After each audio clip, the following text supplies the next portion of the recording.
Descubriendo.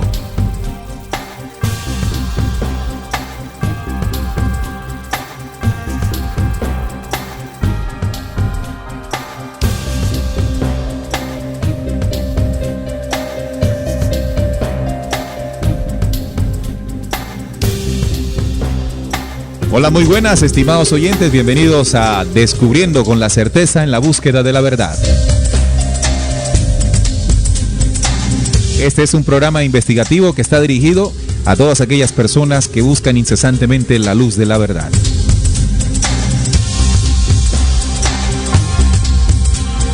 A partir de este momento nos disponemos a compartir con todos ustedes un tema, una investigación que nos sirvan de herramientas para seguir avanzando por el camino de la real esencia de lo que somos.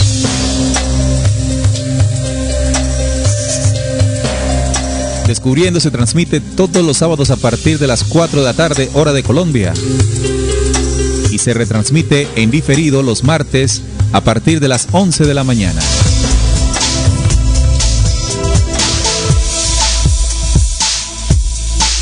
Presentado por sus servidores Juan Manuel Pombo, Salín Jacir y quien les habla, Neil Barrios.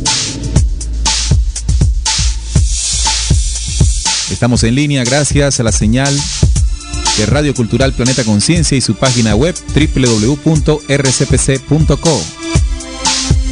La nueva forma de sentir y pensar en la radio. Aquí en Descubriendo, en este programa investigativo, se tocan aquellos temas que hace mucho tiempo no quisieron que supiéramos.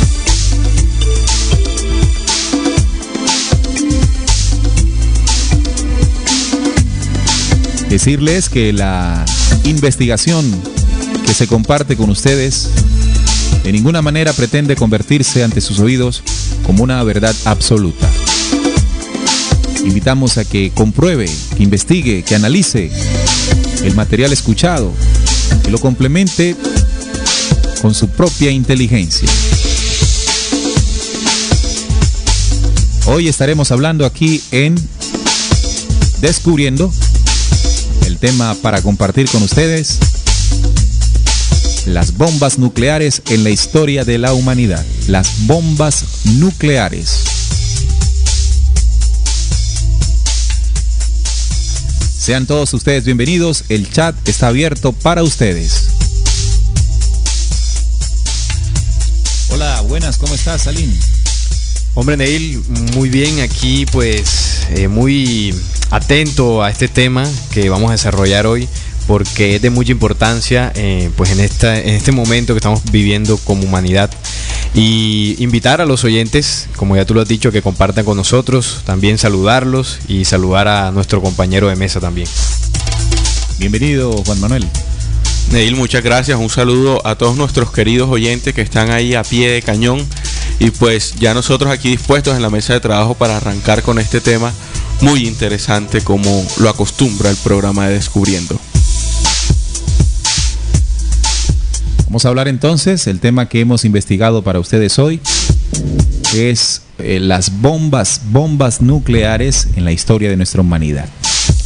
Así es, vamos a iniciar entonces, primero que todo, estimados oyentes, definiendo qué es la energía nuclear. Para hablar antes de bombas nucleares tenemos que comprender de qué se trata, en qué consiste la energía nuclear, o también se le puede conocer como la energía atómica. Se le conoce a esta energía como la que se libera espontánea o artificialmente en las reacciones nucleares. Sin embargo, este término engloba otro significado también: el aprovechamiento de dicha energía para otros fines, tales como la obtención de energía eléctrica, térmica y mecánica. Esto a partir de reacciones atómicas y su aplicación, bien sea con fines pacíficos o bélicos, que es el tema de hoy, ¿no? La energía atómica o la energía nuclear puede ser utilizada para fines pacíficos o fines bélicos. Así, en común, referirse a la energía nuclear no solo como el resultado de una reacción, sino como un concepto más amplio que incluye los conocimientos y técnicas que permiten la utilización de esta energía por parte del ser humano. Estas reacciones se dan en los núcleos, estimados oyentes, en los núcleos de algunos isótopos de ciertos elementos químicos. A estos elementos químicos que tienen esta particularidad se les conoce como radiosótopos, siendo la más conocida la fisión del uranio, con la que funcionan los reactores nucleares para producir energía eléctrica, y la más habitual en la naturaleza, en el interior de las estrellas, la función del par deuterio. Sin embargo, para producir este tipo de energía aprovechando reacciones nucleares, pueden ser utilizados muchos otros isótopos de varios elementos químicos, como el torio, el plutonio también, el estroncio y el polonio. Todos estos son elementos químicos que pues tienen esta capacidad de radiosótopos. El más comúnmente utilizado, estimados oyentes, es el uranio. Existen varias disciplinas o técnicas que usan de base la energía nuclear y van desde la generación de electricidad en las centrales nucleares hasta las técnicas de análisis de datación arqueológica, que se llama arqueometría nuclear, también la medicina nuclear usada en los hospitales. Fundamentalmente, entonces, la energía nuclear es la energía que se libera espontáneamente o artificialmente dentro del núcleo de ciertos elementos químicos llamados radiosótopos.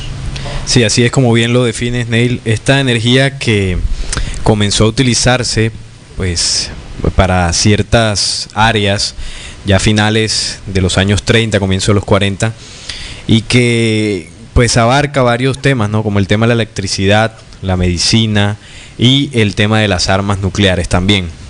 Esta que pues se puede, digamos que definir en dos aspectos, ¿no? Uno es la fusión nuclear y otro es la fisión. ¿En qué consiste cada una de ellas? Bueno, la fisión es la reacción que tiene el núcleo de un átomo en particular, de algún elemento, y la fusión pues ya involucra a dos átomos de dos elementos diferentes. De estas dos prácticas se puede obtener la energía nuclear o atómica. ¿Por fusión o por fisión? Por fusión o por fisión. Entonces, pues como lo que nos trae aquí es precisamente el tema de la energía nuclear, pero más exactamente el tema de las armas nucleares, cómo se ha utilizado pues en el tema bélico. Entonces, por acá tengo una definición de lo que es un arma nuclear para empezar a entrar en ambiente. Un arma nuclear es un explosivo de alto poder que utiliza la energía nuclear, precisamente que acabamos de definir. Esto incluye el vector transportador, como los misiles balísticos intercontinentales, los misiles balísticos de lanzamiento submarino y parte de la infraestructura involucrada en su manejo y operación. La primera detonación nuclear fue la denominada Prueba Trinity, realizada en la población de Alamogordo, Nuevo México, Estados Unidos, el 16 de julio de 1945, como parte experimental del proyecto Manhattan, proyecto que más adelante estaremos hablando un poco, estimados oyentes. Poco tiempo después, otras dos bombas atómicas de uranio y de plutonio fueron detonadas respectivamente sobre las ciudades de Hiroshima y Nagasaki. Bueno, organicémonos. La primera fue una de prueba, ¿no? Sí. Trinity.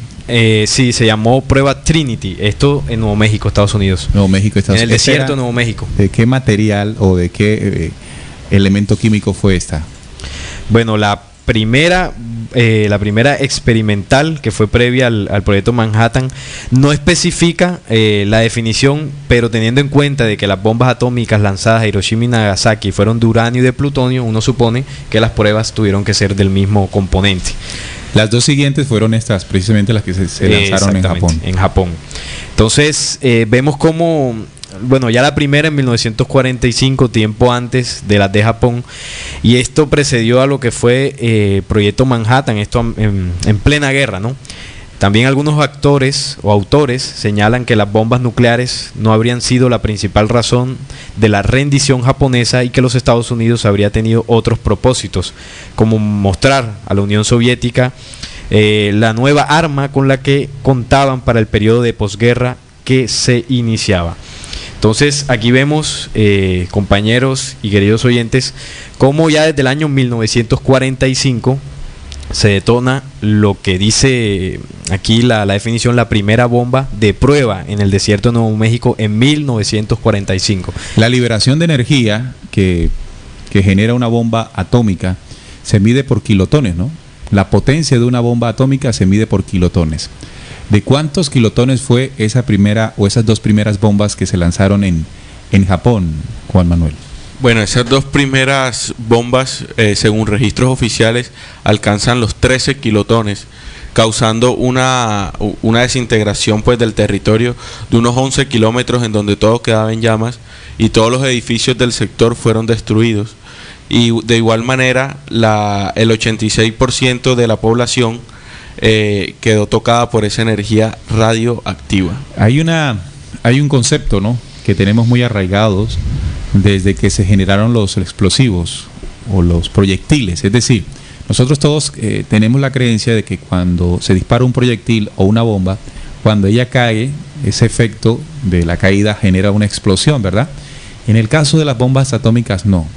Las bombas atómicas son lanzadas y en el aire es que ellas explotan, digámoslo así, explotan y en el aire alcanzan a irradiar o liberar mayor energía, es decir, que su radio de afectación va a lograr ser mucho más grande si la explosión es a unos metros de altura, no explota cuando cae al suelo, sino incluso muchos dicen que antes de explotar ya viene liberando un calor impresionante que con el solo calor pues ya está produciendo los daños. Sí, ahora que pues estás hablando de cómo las bombas atómicas explotan y los efectos que empiezan a producir, precisamente aquí tengo algunos de los efectos que estas bombas producen, ¿no? Las explosiones nucleares producen diversos tipos de efectos, todos ellos tremendamente destructivos en todos los aspectos.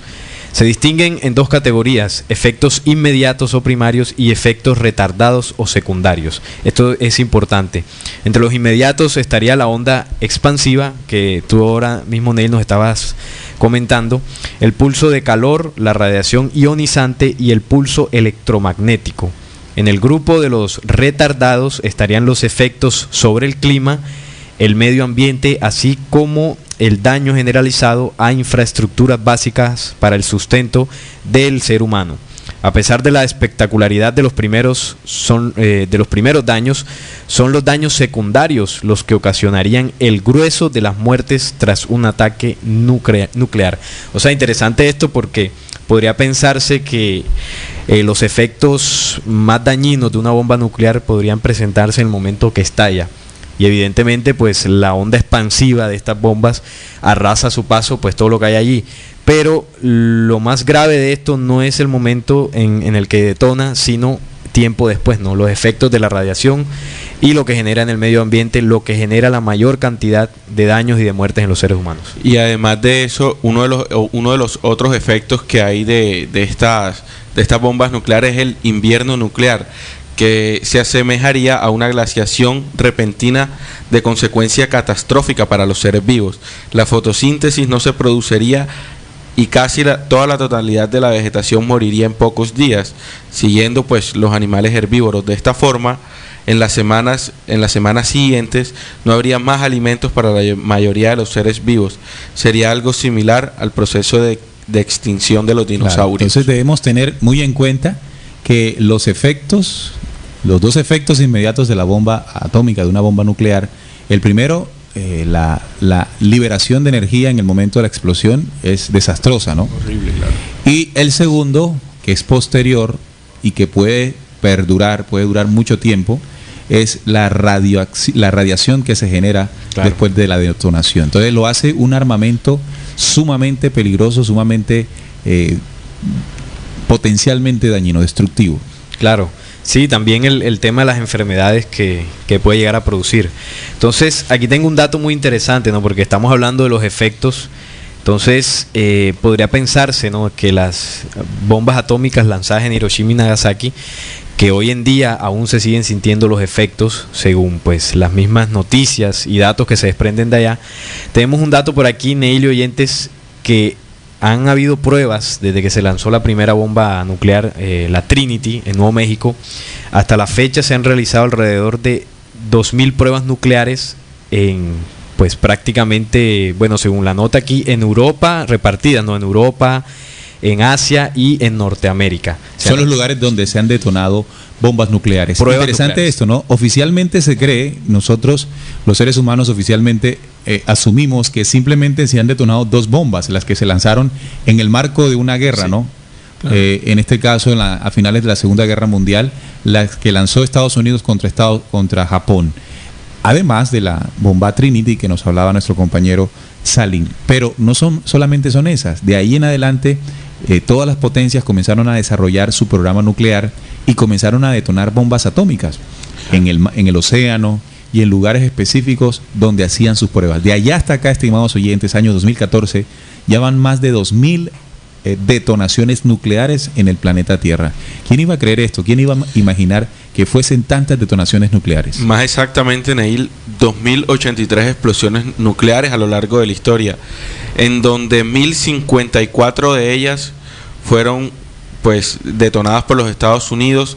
La antigua Rusia tiene como total de bombas detonadas 715 y Francia con 210 y el resto. Ese es el ranking. Sí, vamos a repetir eso, por favor, ese dato es interesante. Ok, Estados Unidos son 2083 okay. Y Estados Unidos cubre más de la mitad de ese rango, solo Estados Unidos con 1.054 detonaciones. Es decir, que el país que mayor amenaza nuclear ha representado en el planeta Tierra desde 1945 ha sido los Estados Unidos. Y la antigua Rusia le sigue con 715 detonaciones.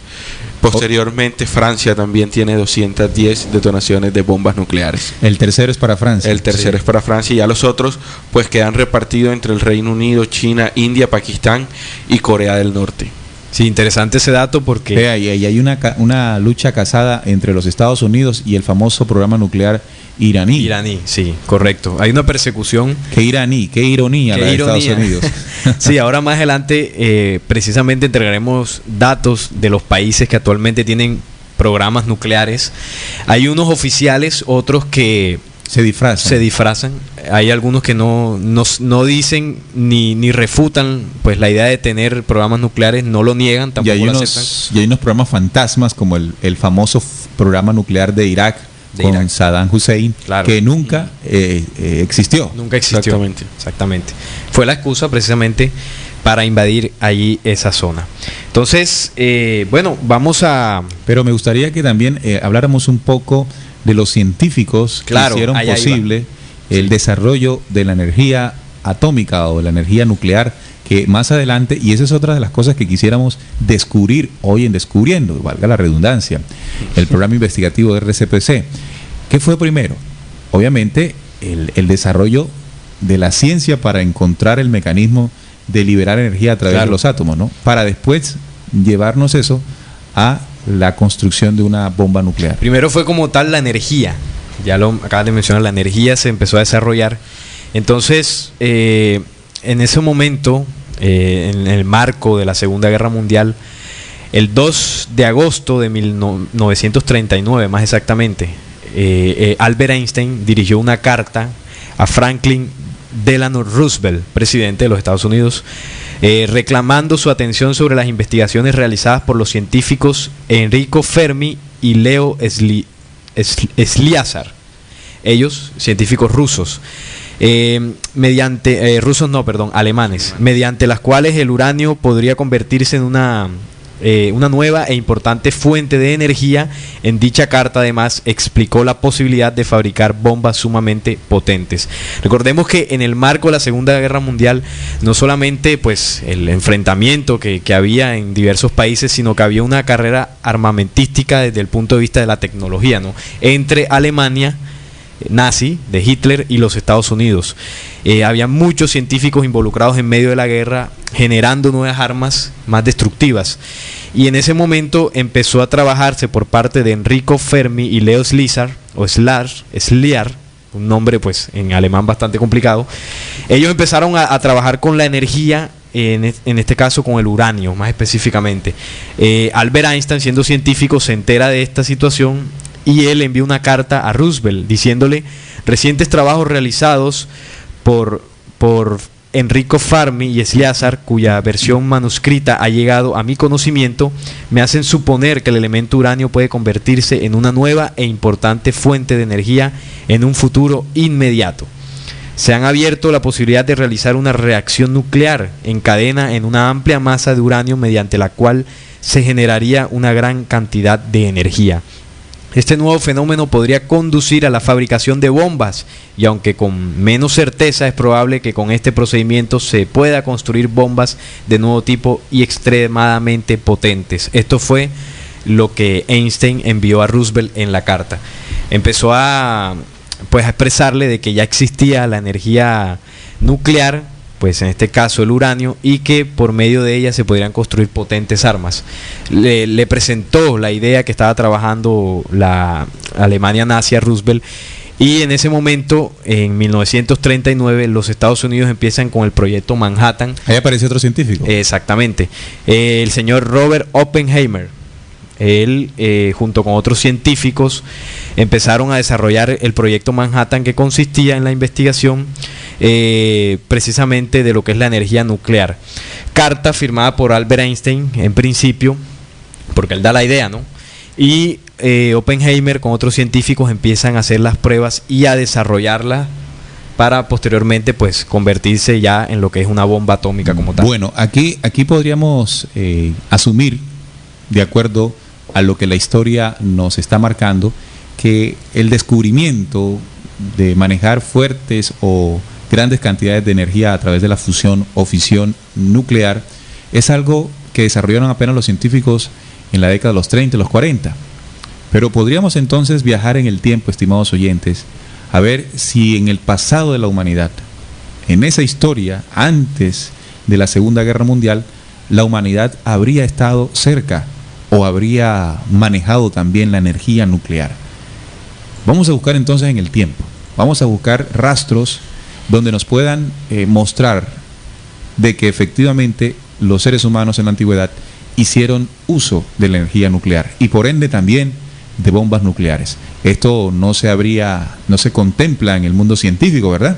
Recordemos además que definitivamente esta ciencia moderna sin espíritu, en este caso fue capaz de desarrollar un armamento capaz de desintegrar la vida tan rápida y tan fácilmente como lo hace estas bombas nucleares.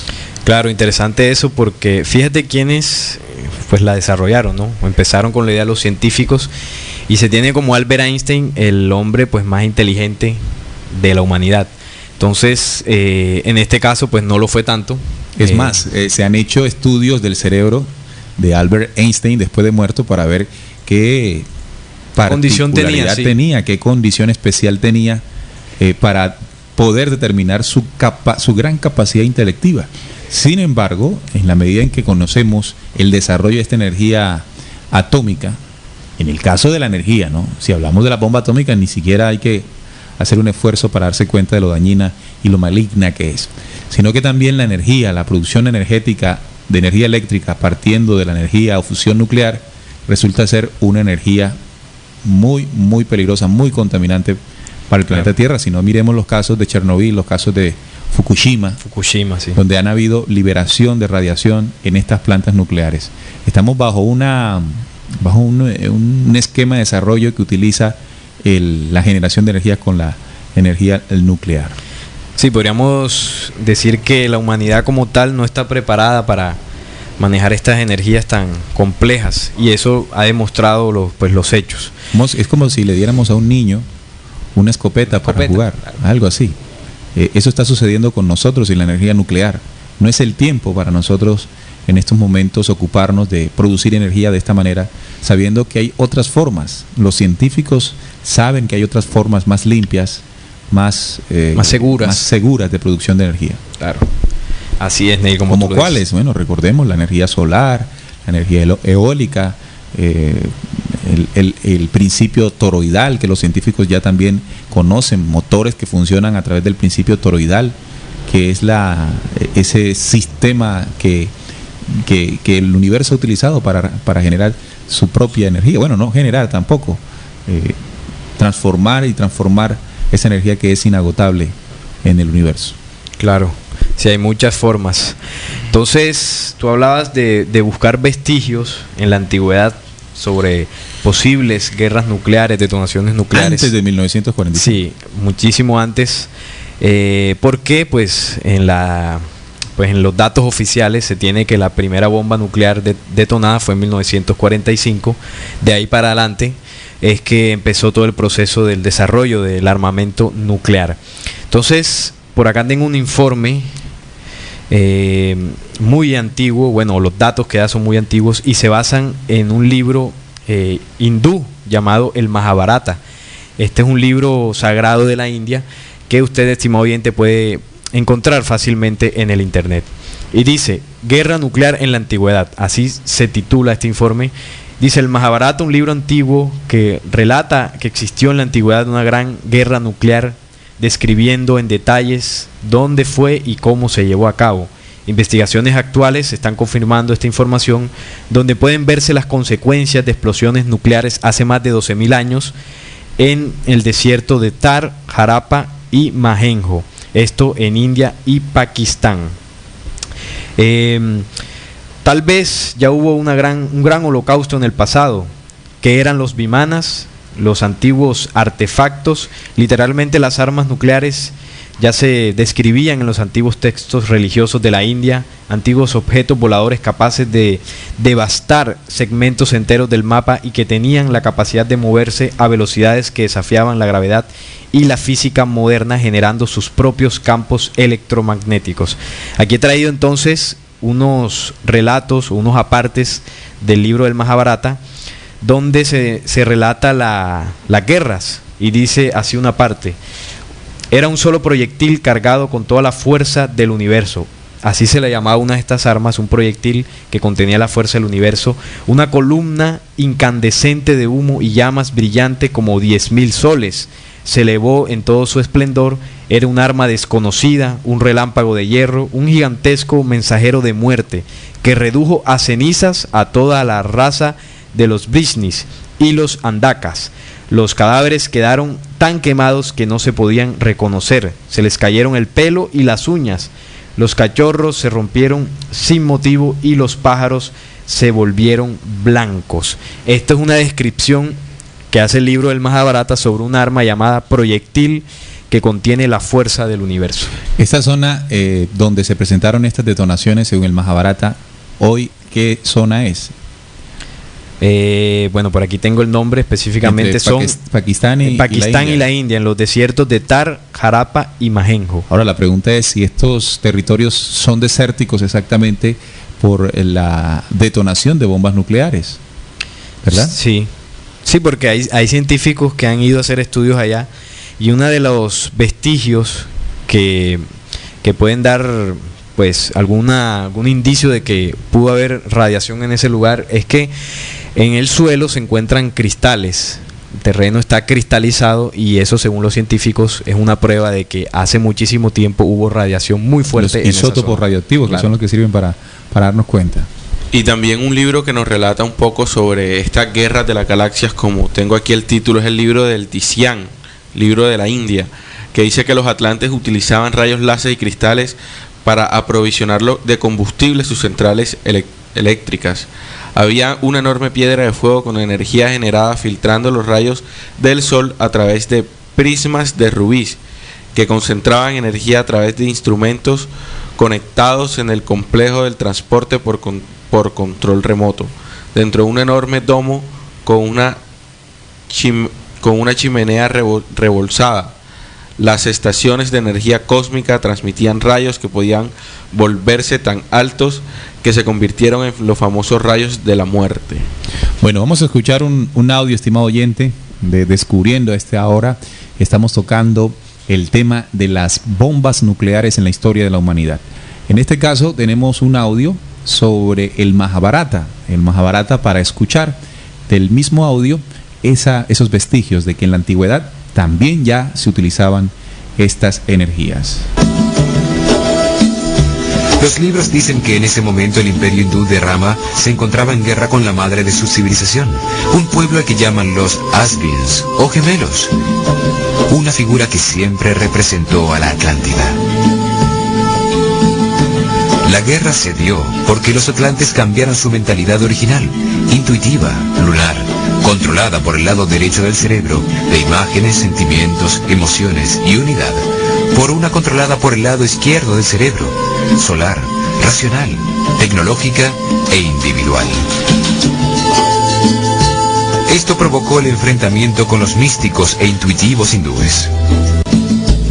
El Samsam Tagavada cuenta que ambos pueblos usaban máquinas voladoras con las que podían viajar a cualquier sitio de la Tierra. A las hindúes las llama vimanas y las describe como propulsadas por un líquido combustible amarilloso derivado del mercurio. A las de los atlantes las llama Vaiglisis. Tenían una tecnología antigravitatoria más avanzada con la que podían desplazarse con igual facilidad, tanto en el aire como bajo el agua. Tienen precisas descripciones de avanzadas tecnologías de vuelo, de misiles, rayos láser y hasta bombas atómicas. También habla de naves que volaban a través del firmamento por encima de los vientos, que disparaban un arma que lanzaba rayos de luz que desintegraban todo lo que iluminaba. El Mausol Apurva menciona el lanzamiento de un proyectil que contenía la fuerza del universo, que explotó provocando un resplandor igual al de 10.000 soles, reduciendo a cenizas las razas enteras de los Rishis y los Ashakas.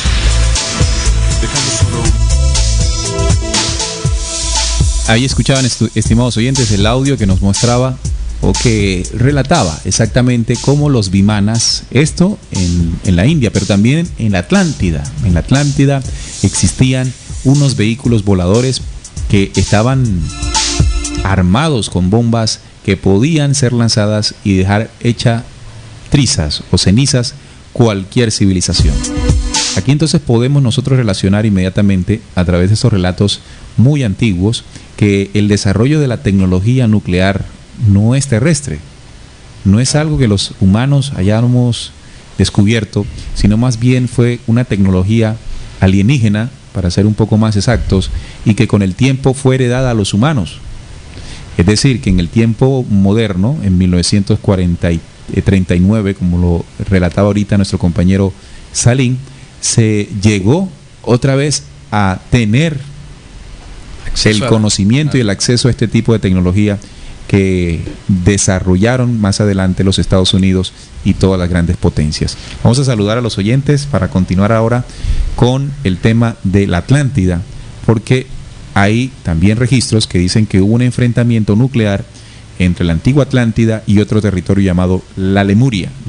Aquí está Gerardo Alviares, está muy atento, diciendo: los países que tienen el poder de ese tipo de tecnología se creen dueños del planeta y quieren que los países no desarrollados estén sumisos a su sistema inhumano. Pero aquí está el cóndor que vuela muy alto, dice Gerardo Alviares, refiriéndose a la América Latina. Recuerden que América Latina tiene como símbolo este gran ave que vuela más alto que el águila, que ha sido por tradición el animal que ha servido como símbolo a los grandes imperios. Otra cosa que quisiera aportarle allí al relato o al escrito que hace Gerardo en el chat es que qué bueno saber que de todas las detonaciones atómicas que se han presentado desde 1939 en adelante, ninguna de ellas se ha realizado en suelo suramericano. En Latinoamérica no ha habido ningún tipo de bomba atómica. Esto nos debe mantener pues muy contentos,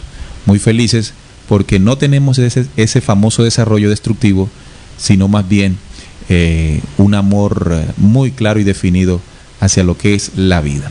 Entonces ahora vamos a buscar entonces registros que nos muestren qué ocurrió en la antigua Atlántida y Lemuria, sobre este rumor, sobre esta teoría más bien, de que allí también hubo enfrentamiento nuclear. Claro, interesante lo que planteabas ahorita de que esa tecnología no es terrestre, no fue invención humana, sino que fue heredada de estos dioses que hacían las guerras en la antigüedad, como lo relata el Mahabharata, porque el Mahabharata deja claro que quienes utilizaban esa tecnología de muerte eran los dioses que se enfrentaban. Entonces, evidentemente hemos descubierto de que no es una tecnología inventada en 1939 por los seres humanos, sino que es un conocimiento que se redescubrió, por así decirlo. Para entenderlo, sucede de la misma manera de lo que sucedió en 1492. Se cree que fue Cristóbal Colón quien fue el que por primera vez llegó a tierras americanas. Y hay muchos registros que señalan la venida de los vikingos, la venida incluso de las naves del rey Salomón, lo dicen las crónicas de Acacor. Había un intercambio comercial antes de 1492, mucho antes de 1492, a tierras que hoy llamamos América, ¿no? Hoy llamamos América después de 1492. Entonces, así como estamos descubriendo que las cosas no son como nos contaron, en este caso podemos concluir que el desarrollo de la tecnología nuclear no es como nos dijeron, que surgió antesito de la Segunda Guerra Mundial y se potencializó en la guerra, y después heredamos lo que hoy se conoce como la producción de energía a través de la fusión nuclear. Claro. Bueno, hay otro relato que hemos traído en la mesa de trabajo, estimados oyentes. Este relato sobre la Atlántida está en el libro El Dios que adoran los hombres, de la escritora Marcel Robert, que pues ustedes pueden descargar en la misma página de la emisora, ¿no? en la sección de bibliografía. Este libro es muy interesante porque relata la historia de la Atlántida y Lemuria. Entonces, en qué páginas, para ser más exacto, de este libro podemos encontrar datos sobre esta historia? En la página 11, en la página 12, la página 13, también hay en las páginas 178, 179 y 180. Ahí en esas páginas se relata qué sucedió en esa época, ¿no? Y pues voy a hacer el relato en términos que el libro pues así los tiene, ¿no? Comienza este relato con precisamente la caída y se basa en Apocalipsis 12, que es la caída del dragón, del diablo Satanás, acá al planeta Tierra. Y el libro deja claro a dónde se asienta esta rebelión en primera instancia cuando llega al planeta Tierra, y dice que es en el continente que nosotros históricamente conocemos como la Atlántida. Ahí llega esta rebelión, y el libro relata cómo llegan o se presentan los seres visitantes. Lo que el Viman, en el Mahabharata se habla de los tripulantes de los Vimanas. Correcto. Sí, muy bien esa aclaración. Entonces, cuando llega acá, se presentan en dos bandos que el libro los llama los Iborios y los Gollum. Más específicamente, dos bandos que en el desarrollo de la historia de la Atlántida, que con ese desarrollo que hubo tecnológico, cultural, como muy bien Platón en sus relatos. O esa ciencia sin espíritu. Esa ciencia sin espíritu. Que todavía permanece, desafortunadamente. Claro. En ese desarrollo cultural que había ahí, cultural entre comillas, con los mismos relatos de Platón, así lo relatan, estos dos bandos, los Gollum y los Iborios, en un momento definido empiezan a tener un enfrentamiento entre ambos bandos, Gollum y Iborios.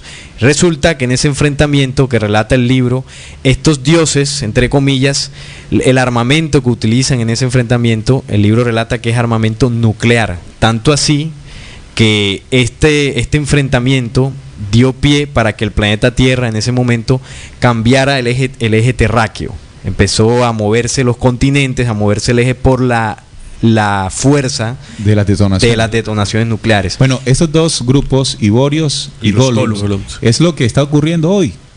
Los aliados y por ejemplo, el Estado Islámico, sí, el que está de moda, el Estado Islámico, claro. O el mundo árabe y sus aliados contra los aliados de los Estados Unidos y de Israel. Ahí están los dos bandos, que hace ya mucho tiempo. O están con nosotros o están con los terroristas. Claro, son los dos mismos bandos, o la misma estrategia. El mismo esquema o estrategia que ocurrió en la época de la Atlántida y Lemuria, donde se enfrentaron dos y el armamento era armamento nuclear. Armamento nuclear, claro que sí. ¿Por qué decimos nuclear?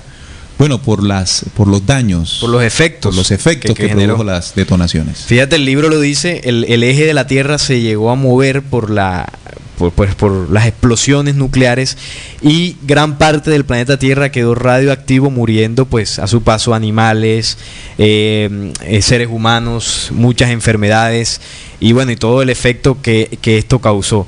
Entonces aquí en el relato que hace el libro, muy interesante, porque en las historias que nosotros conocemos sobre la Atlántida, se omite o no se da claridad realmente lo que sucedió.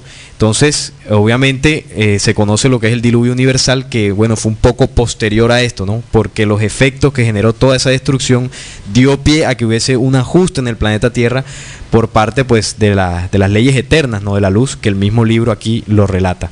Entonces, interesante aquí, este libro yo lo recomiendo para que los oyentes lo lean, comprueben, y saquen sus propias conclusiones, ¿no? Porque no solamente hemos tocado el Mahabharata, estamos tocando esta historia que relata este libro, y hay otros. Yo les invito también que en la cultura sumeria hay relatos de esto también. Por ejemplo, Salim, también tengo por aquí un pequeño fragmento de las crónicas de Akakor que nos relatan pues cómo fue esa guerra allá en la Atlántida y Lemuria, que dice: el crepúsculo cubría la superficie de la tierra, el sol brillaba todavía, mas una bruma grisácea, grande y poderosa comenzaba a oscurecer la luz del día.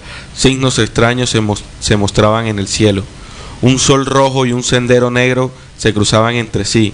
Negro, rojo, las 4 esquinas de la tierra estaban rojas. Las 2 razas de dioses comenzaron a disputar. Quemaron el mundo con calor solar y trataron de arrebatarse el poder la una a la otra. El curso de los ríos quedó alterado, la altura de las montañas y la fuerza del sol cambiaron. Hubo continentes que quedaron inundados. Todo por poder. Claro. Los grupos que buscaban el poder y que se enfrentaron en aquel entonces. El punto también que a mí particularmente comienzo a pensarlo, es que de acuerdo a esa historia, a esos vestigios de guerras nucleares, de guerras que enfrentaban dioses extraterrenos, seres invasores, que los podemos encontrar en diferentes libros, en sus relatos, cómo esa época, cómo esa estrategia hoy se está viviendo. Para saberlo tenemos que viajar entonces al mundo de los vaticinios, que esos vaticinios hemos llamado profecías. Las profecías, por ejemplo, hay una también de un Atlante, Taut. Claro. Taut, el Atlante, dice lo siguiente, profecía que podría considerarse en pleno cumplimiento para hoy. Dice él en su libro: muchos de los que se encuentran atados en las tinieblas se esforzarán a mantener a otros fuera de la luz. Entonces vendrá hacia el hombre la gran guerra, que hará temblar y sacudir la tierra en su curso. Mucha atención, porque aquí se nos está diciendo qué tipo de armamento se utilizará. Primero le dice la gran guerra, que hará temblar y sacudir la tierra en su curso. ¿Qué fue lo que logró sacudir la tierra de su curso? Como lo acaban de narrar exactamente las crónicas de Akakor y el libro que nos mencionaba nuestro compañero Salim. Claro, el Dios que adoran los hombres. Las detonaciones nucleares. Las detonaciones nucleares. Claro que sí. Entonces dice: las bestias negras abrirán la guerra entre la luz y la noche. Será al fin. Aquí el libro o la profecía de Taut señala cuándo, da como una fecha semiótica, una fecha en símbolo. Dice: será al fin cuando el hombre conquiste nuevamente el océano y vuele por los aires, cuando él haya aprendido a enjezar la iluminación. Entonces, en este punto de la profecía señala el tiempo y espacio cuando ocurriría esa gran guerra. Pues ya se está cumpliendo, porque el hombre ha conquistado nuevamente el océano. Podemos navegar con grandes buques, con grandes barcos, ¿verdad?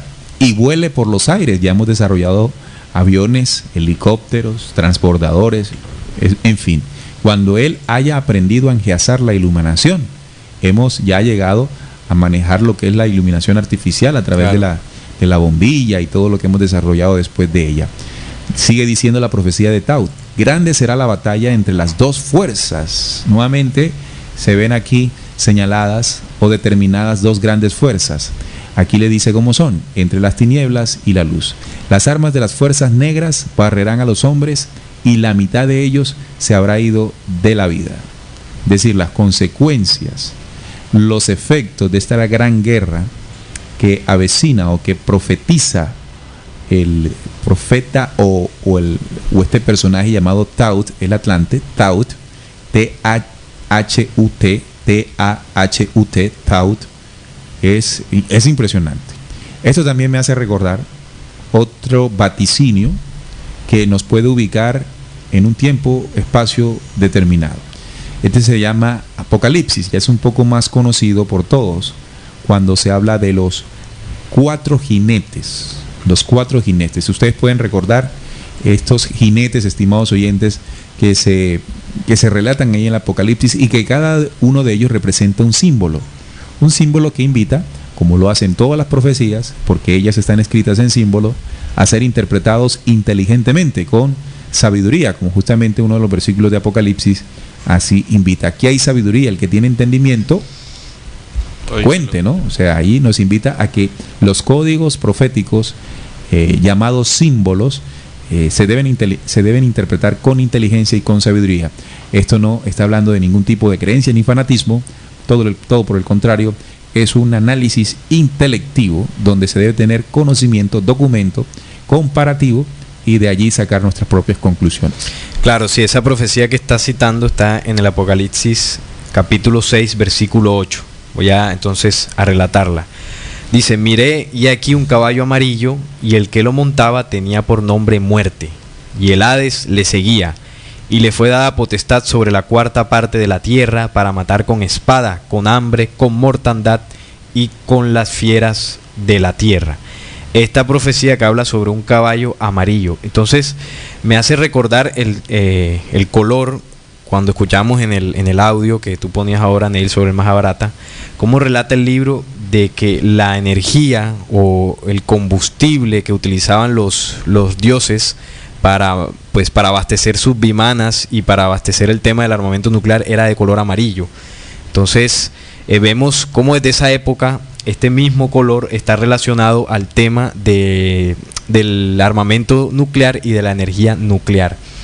Además también, también recordemos que el símbolo o la imagen que determina una zona radioactiva, es decir, con incidencia es amarillo, es desde color amarillo. Claro, si recordemos eso, los símbolos radioactivos es un círculo, estimados oyentes, amarillo, con 3 especies de triángulos concéntricos, negros. Entonces, este símbolo determina que hay radioactividad, que es el mismo símbolo que está mostrando Apocalipsis cuando habla del caballo o el jinete amarillo, y también lo podemos asociar en el símbolo porque dice que destruye la 4ª parte de la tierra. Es decir, que tiene unas consecuencias impresionantemente fuertes, como sabemos que lo único que puede generar esos efectos en detonación es una bomba nuclear. Claro.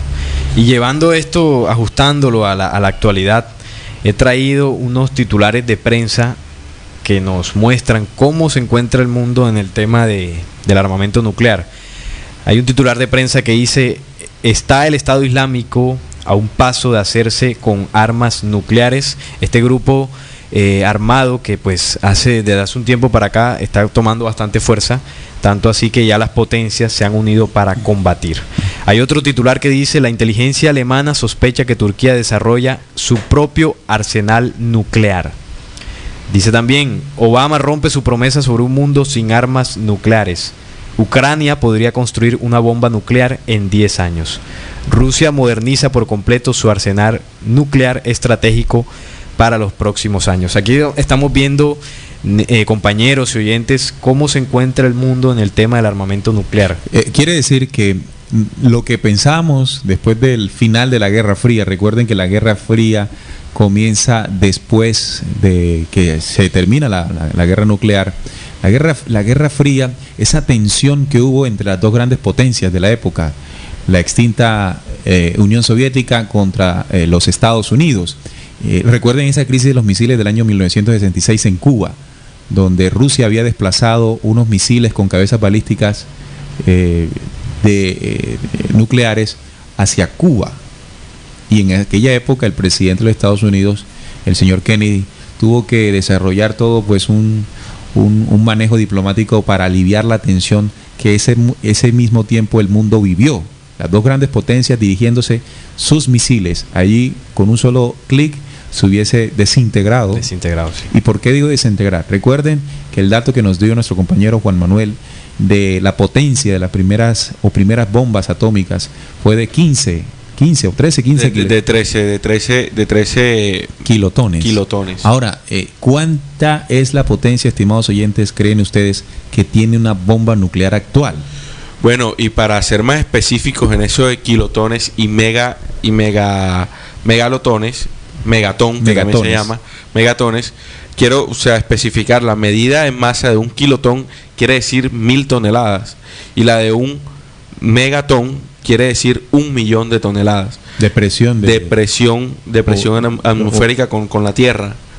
Dios. Entonces, las actuales bombas nucleares están en un rango de 25 a 50 megatones. Megatones. Ya no son ni kilotones. No, ya son megatones. En donde, pues en un viaje que hizo un señor mexicano, Miguel Marín, pues averiguando cuántas bombas nucleares hay actualmente en el mundo, estimó un aproximado de 130.000 bombas nucleares hay en el mundo, en donde Estados Unidos tiene 70.000 y Rusia y otros países que forman la Unión Soviética cuentan más o menos con unas 55.000 armas nucleares. Son como 2.000 veces más potencia, 2.000 veces más de potencia una bomba actual que una bomba de las anteriores.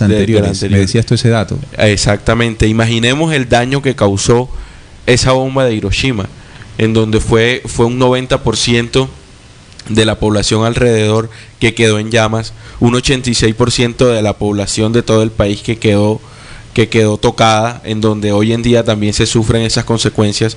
Ahora, esas solo tenía 13 kilotones.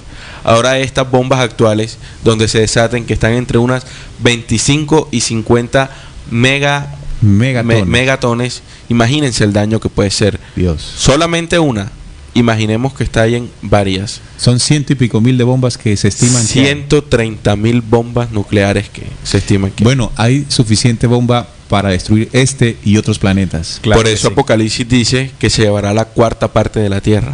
Ahora que hablamos de la destrucción de este planeta, supuesta destrucción de este planeta a través de bombas atómicas, recordemos que ya había ocurrido en otro planeta. Sí. Hay otros registros que dicen, estimados oyentes, de que había un planeta adicional en nuestro sistema solar donde habitó esta rebelión que llegó hace 4.300 millones de años. Bueno, la rebelión se hizo hace 4.300 millones de años. Pero una vez llegó al planeta, llegaron porque ya de donde venían habían destruido su propio planeta. Bueno, tampoco su propio planeta, el planeta que habían invadido. A este planeta se lo conoce como Maldek.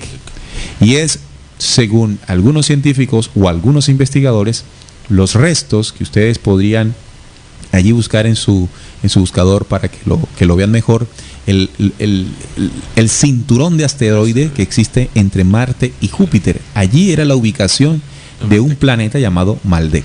Sí, dato que está también en El Dios que adoran los hombres. Ahí esta referencia que hace nuestro compañero Neil se puede encontrar, por ejemplo, en ese libro. Y es interesante porque ahí se relata cómo esta rebelión llega a ese planeta antes de llegar al planeta Tierra, incluso antes de haber invadido otros, ¿no? Como dice el mismo Apocalipsis, que el dragón arrastraba la tercera parte de las estrellas del cielo en su cola. Entonces, ese planeta quedó totalmente destruido, radioactivo, por precisamente la utilización de bombas nucleares, y al haber destruido prácticamente el planeta, decidieron llegar acá e implantar su mismo plan. Entonces vemos cómo desde la antigüedad y ahora en la actualidad, cómo se sigue desarrollando ese armamento nuclear con fines totalmente destructivos. Voy a dar los datos de los países que tienen armamento nuclear y el porcentaje.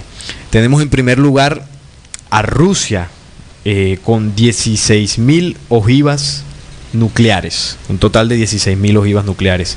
En segundo lugar, los Estados Unidos con 8.000 ojivas nucleares. Está Francia ya con 300, China 250 y el Reino Unido con 225.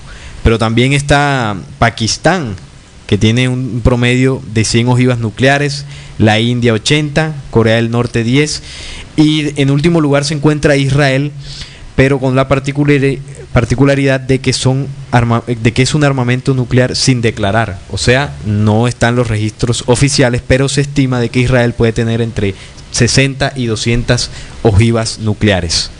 Bueno, ahí está el dato actual. Es interesante tener estos datos porque nos puede mostrar la dimensión de la problemática nuclear que existe en el planeta Tierra, y las potencias se hacen a las de los oídos sordos cuando se les está hablando de minimizar el número de ojivas nucleares, de bombas nucleares. Hay otro documento que se llama La Profecía de los 9 Tiempos, querido oyente.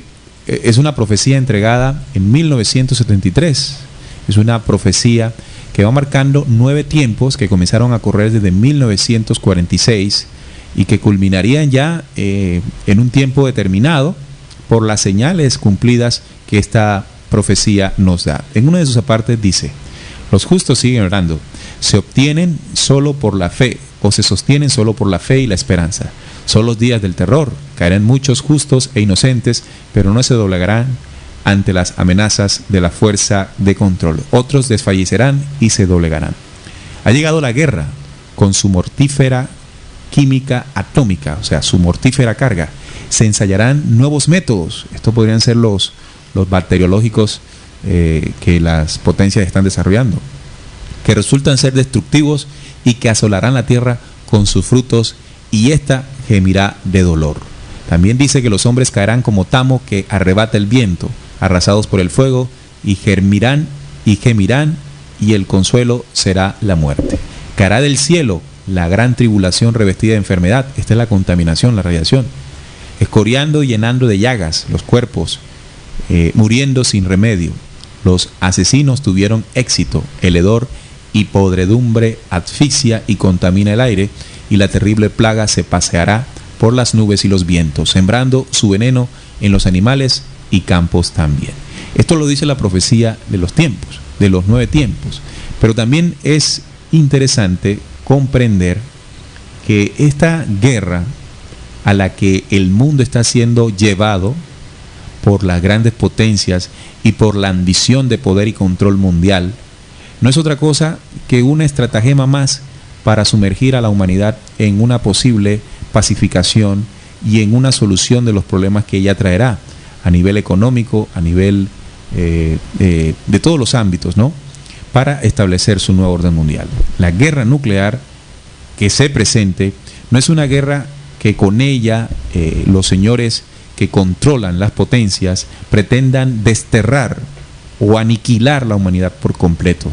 Si buscan diezmarla, si buscan crear desazón, crear todo un clima de desastre, para luego ellos venir a reconstruir al mundo con su propuesta militar, económica, religiosa, denominada y llamada el nuevo orden mundial. Tengamos muy en cuenta esto, el desarrollo de los acontecimientos, por qué se comienzan a dar y para qué se van a dar. Pero una vez que se implante, estimado oyente, y escuche bien esta parte, que se implante este sistema de control como solución a la devastación de la hambruna, del caos y la desesperanza de una guerra nuclear, inmediatamente después vendrá un ajuste, como ocurrió después de lo que ocurrió en la Atlántida. Recuerden que nuestro compañero Salín habló que después de que estos dos grandes grupos, los Gollum y los Iborios, hubo un ajuste de las fuerzas universales que buscan el equilibrio no solamente en los universos, sino en los planetas. Precisamente eso ocurrirá después de todo este caos generado por los que controlan el planeta, el mundo más bien. Esto estará determinado por el movimiento del eje terráqueo, ¿no? Errática, dice esta profecía, errática sin control se moverá como borracho, refiriéndose al planeta. Y dice, surgen las nuevas tierras y se hunden para siempre las que fueron contaminadas por el hombre. Estas podrían ser, si nos damos cuenta, Europa, Asia, Norteamérica. Allí, en estos continentes, es donde se han generado las mismas bombas atómicas. Las aguas se levantarán cual gigantescos brazos de castigo para golpear ciudades y tragarlas en olas, lluvias. Un abrir y cerrar de ojos ocurrirá todo esto. Las obras de los hombres, en su orgullo y soberbia, quedan sepultadas. Esta es la línea de tiempo que muestra, la línea de acontecimientos en el tiempo que muestra la profecía de los 9 tiempos. Dice que primero vendrá todo este terror, todo este horror de la guerra nuclear, y solo basta con mirar la situación o la geopolítica mundial y nos daremos cuenta que estamos ahí. Recuerden que ya el Papa Francisco hace unos días dijo que estamos viviendo una tercera guerra mundial. Por partes, sí. Por partes, lo dijo el mismo Papa Francisco. Así que después de todo esto, recuerden, esto es la excusa, estimado oyente, tenga muy en cuenta esto, la excusa para generar tal crisis y los seres humanos avalen el establecimiento de un nuevo orden mundial con medidas de control estratégico a través de la tecnología, el uso de los microchips, el uso de la tecnología para controlar la población humana. Pero después de todo este control, que se monte y que comience a gobernar pues el líder máximo de este nuevo orden mundial, viene el ajuste precisamente de las leyes eternas manifestadas en los elementos, en los 4 elementos del planeta Tierra, que comenzarán a moverse para sepultar las obras injustas de los hombres y los continentes que contaminaron precisamente el planeta Tierra: Europa, Asia y Norteamérica. Pues siguen con la misma táctica de ellos, ¿no? Infundiendo el miedo para implantar en nosotros su gobierno de poder o su gobierno de control, en donde se nos quiere mantener sometidos en aquella época de la esclavitud, pero en donde nosotros reconozcamos toda la problemática y todas las consecuencias que hoy en día vivimos a causa de que desconocemos muchas cosas, por ejemplo, como esta de las energías nucleares. Pues nos vamos dando cuenta de que las profecías nos están dando una esperanza, de que no todo es miedo y de que no todo es muerte, sino que si nosotros estamos lo suficientemente apercibidos, vamos a lograr comprender todo esto que se está generando alrededor, ¿no? Porque el Papa dice lo que dice, porque las noticias actuales siempre nos hablan de guerra, y pues ya nosotros no nos vamos a traumatizar a preocupar exactamente. Bueno, nos van a infundir el miedo, sino lo que sí es cierto es que de todas maneras genera una situación de miedo, porque estamos hablando de guerras. Sí. Lo importante de toda esta información es que nosotros entendamos de que tenemos que prepararnos para esta situación. ¿Prepararnos en qué sentido? ¿Cuántos de nosotros podemos estar creyendo de que esto no es posible? De que esto es imposible que suceda. Claro. Imagínese para aquel ciudadano del mundo que piense que esto es imposible que suceda y de pronto comience a suceder. ¿Qué va a pasar en la mente de esta persona? ¿Qué va a pasar en su espíritu, en su emoción? ¿Cómo lo va a manejar? No, terrible. Sería absolutamente apocalíptico para esa persona. Sin embargo, para la persona que se ubica, porque los vaticinios que se han venido entregando hace mucho tiempo y que un hombre inteligente viene estudiándolos y comparándolo con lo que viene ocurriendo, cuando se presente es algo que ya sabía que vendría. Es decir, que la postura, la actitud, el realizar en medio de esta situación será ventajosa para este ser humano comparada con la actitud que podría tener aquel desprevenido que hasta puede negar que esto esté ocurriendo. Entonces, ya allí hay una ganancia, pero no es suficiente.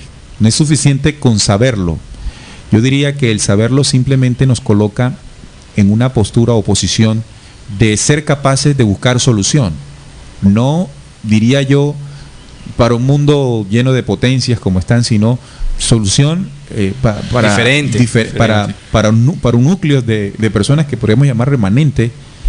Claro. Y comenzar a buscar soluciones para garantizar el suministro de alimento, para garantizar el suministro de agua, para garantizar un hogar donde estar, un lugar donde estar, donde permanecer, que no sea afectado el ser humano en medio del conflicto. Entonces, el conocer de esto nos puede a nosotros ubicar en planes, en organizaciones, en esfuerzo de otros seres humanos que están buscando tener una alternativa en medio de esta situación que, según el desarrollo de los acontecimientos, es inevitable.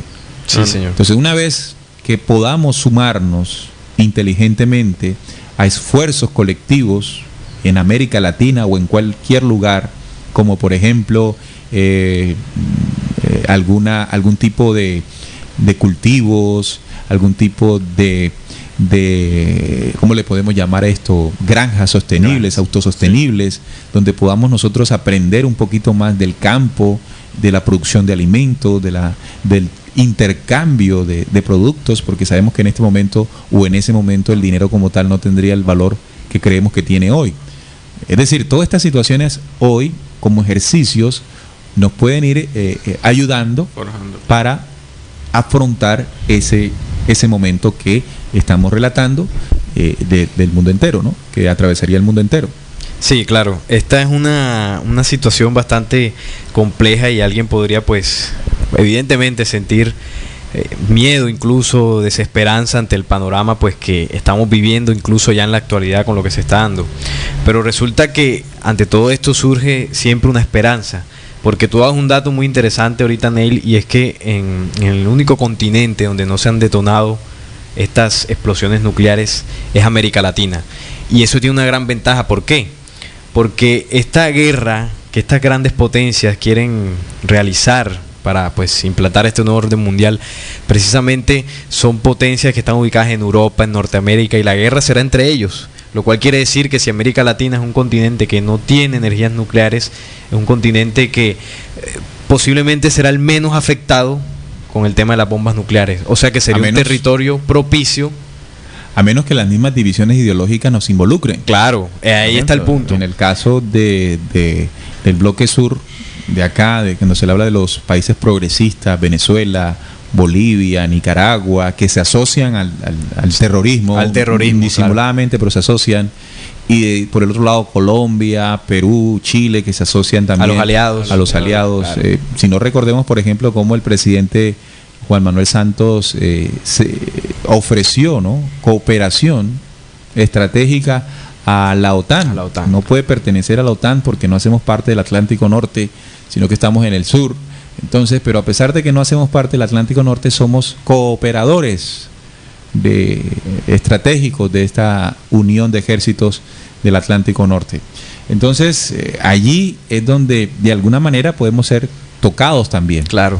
Pero afortunadamente, como tú decías, nuestros territorios tienen una condición geográfica especial que nos pondría en ventaja ante crisis futuras por la generación de estos conflictos bélicos que involucren bombas termonucleares.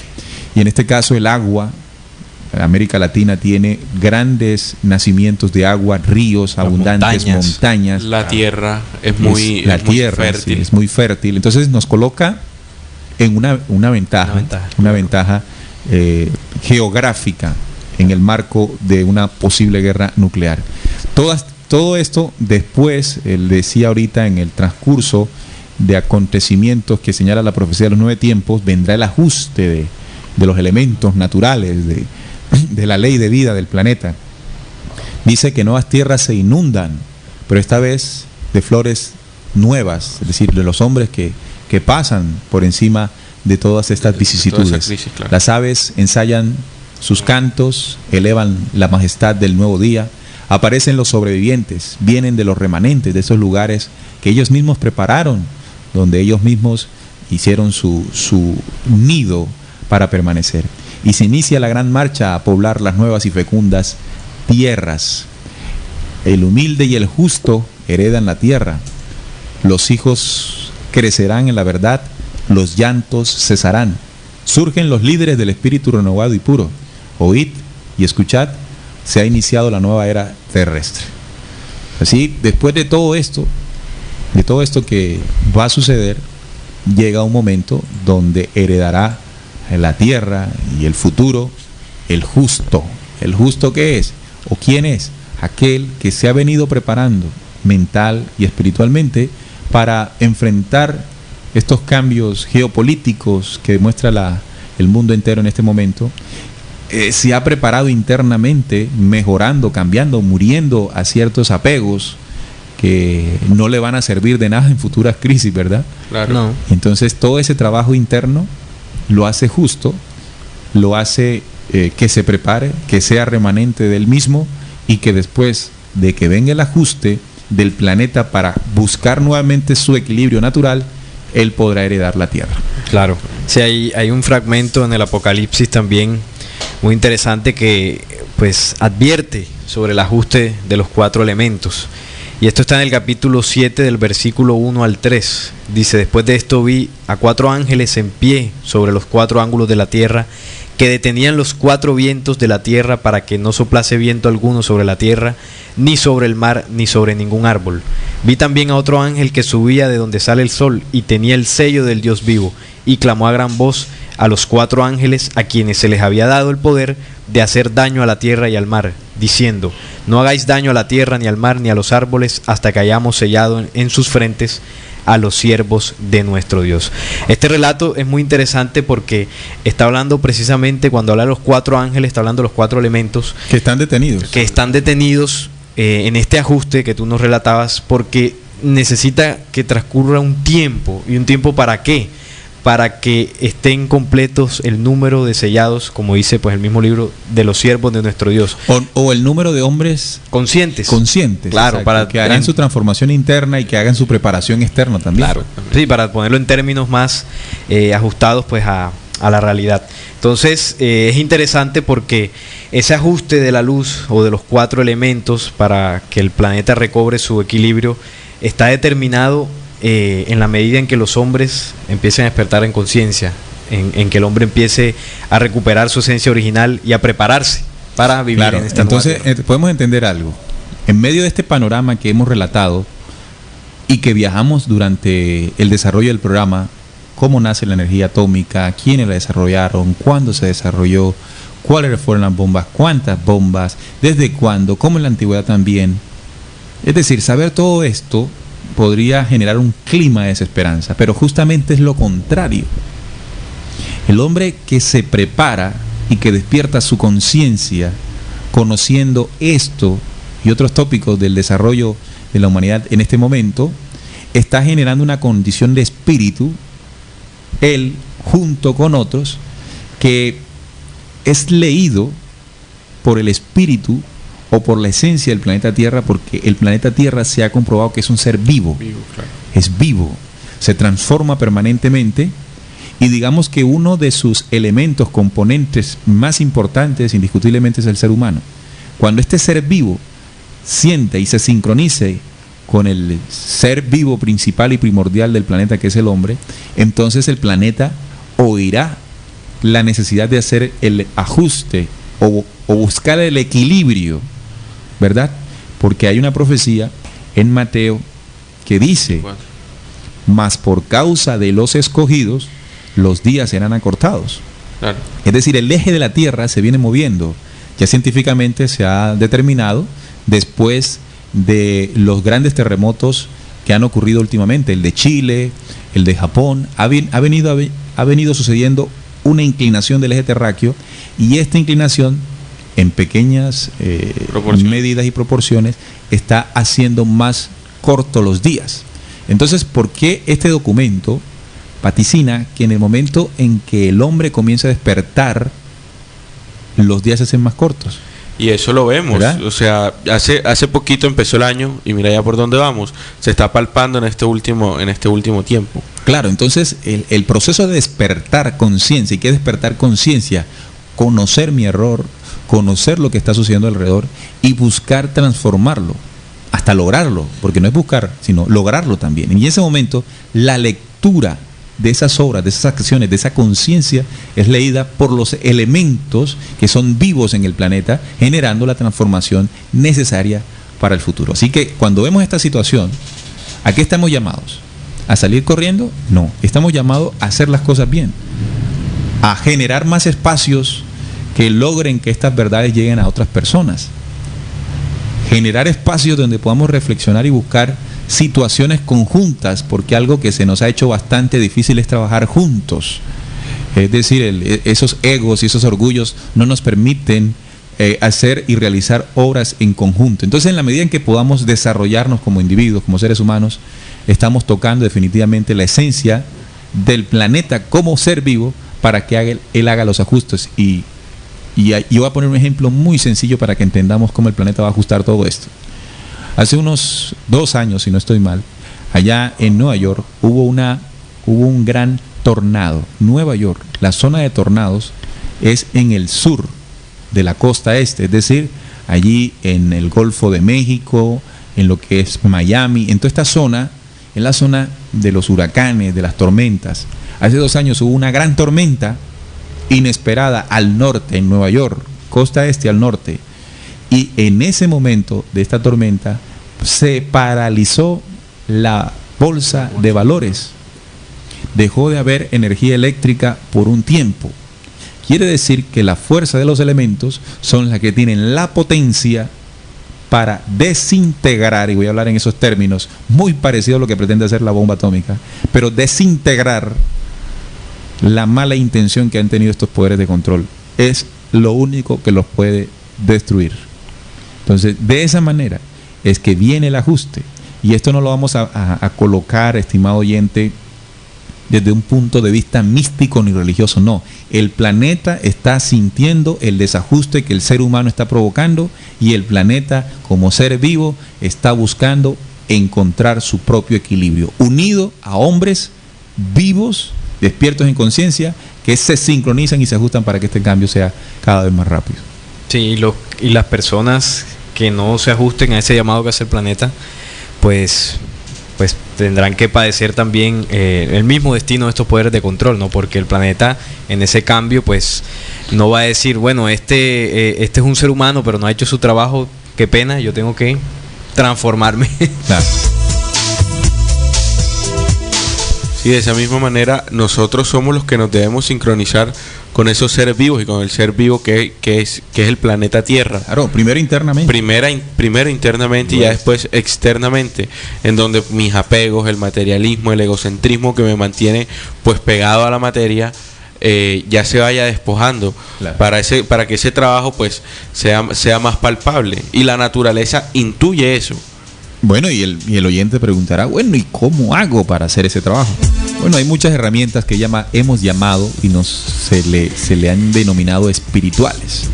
Hay muchas herramientas de aplicación que logran nosotros transformar esos errores y ajustarnos a las leyes originales. No nos vayamos lejos, no investiguemos de pronto, buscamos muy lejos y está muy cerca, ¿no? Bueno, muchachos, yo pienso que hemos entregado lo que más se pudo, ¿no? Claro, sí. De acuerdo al tiempo que tenemos en la radio. Recuerden que ustedes también, estimados oyentes, están invitados a ampliar la información, a conocer un poco más, no a creer todo lo que dijimos, mal haría usted, pero sí bien haría si no lo rechaza tampoco, si lo comprueba, si lee los documentos que le compartimos, si lo pasa por ese filtro de inteligencia que tiene usted heredado de las fuentes universales, y se dará cuenta de su propia inteligencia y se ubicará. Recuerden que este programa se retransmite los martes a partir de las 11 de la mañana, o también pueden descargarlo allí en la zona de descargas, programa Descubriendo. Allí le dan clic, zona de descargas, y después buscan Descubriendo, y allí aparece la lista de los diferentes programas de este programa investigativo. Muchachos, nos encontramos nuevamente el jueves. Claro que sí, el sábado. El sábado. Sí. El sábado estaremos nuevamente con pues estos temas muy espinosos que acostumbramos a tocar acá en Descubriendo, para que con nuestros oyentes lleguemos a esa esencia, la verdad que todos hemos buscado. Bueno, hasta la próxima ocasión. Muchas gracias por escucharnos, y esperamos que este mensaje pues se difunda a cuanta persona esté en la búsqueda y sea osada y valiente al escucharnos. Pues para eso estamos acá nosotros, sus humildes servidores. Muchas gracias. Descubriendo la certeza en la búsqueda de la verdad.